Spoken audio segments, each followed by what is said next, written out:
So eto na mga idol, boxing updates po tayo ngayon. Laban nga po ni Marlon Tapales at ni Naoya Inoue sa December 26. Tila makakansela pa nga matapos nga po kasi maglabas ng larawan, no.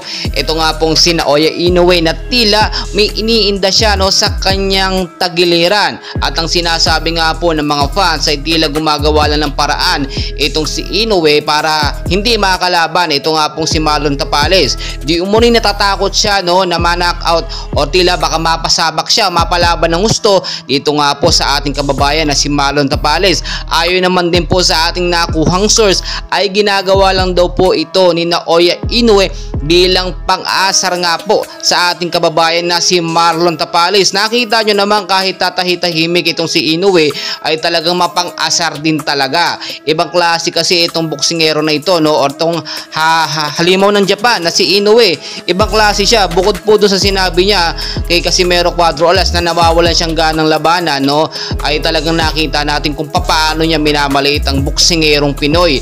Tila gustong makatikim nito, no, dito kay Marlon Tapales. Ang sinasabi din nila kapag ka umurong or umatras sa laban itong si Naoya Inoue kontra nga po kay Marlon Tapales ay posible itong matanggalan ng titulo, no, or ng belt tulad na nga lang po na nangyari kay Terence Crawford, no, matapos niyang hindi madepensan ang kanyang title belt, no.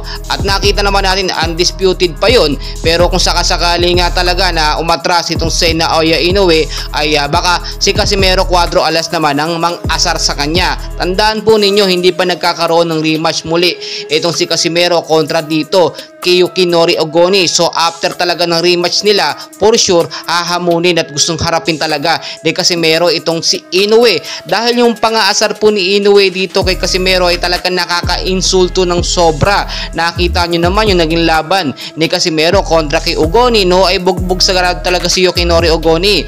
Sadyang na headbutt lamang, no, or na injury lamang kaya nauwi sa draw. And so far so good, maganda naman ang pinakita ni Casimero. Balik tayo kay Tapales. As of now, tuloy-tuloy po ang pagka-practice ni Marlon Tapales at wala siyang sinasayang talaga ng mga oras.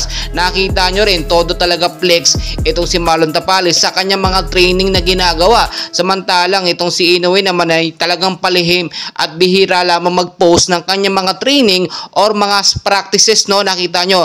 At kung magpo-post naman siya, puro pang-aasal lang sa mga Filipino boxer, no, at talagang pananadya yan. Tila gustong mailabas, no, or gusto ni Inoue na ilabas sa mga Filipino boxer tulad na lang ni Casimero at ni Marlon Tapales ang galit nila sa mga boksingerong Hapon tulad ni Inoue, halimaw ng Japan. Well guys, magkakaalaman talaga yan. Kaya magbigay tayo ng support dahil ilang araw na nga lang, almost a month na lang mahigit, ay magsisimula na, no, ang undisputed fight ni Marlon Tapales at ni Naoya Inoue. Please guys, huwag niyo pong kalimutan mag-like and subscribe bilang suporta naman po sa ating YouTube channel. Maraming salamat.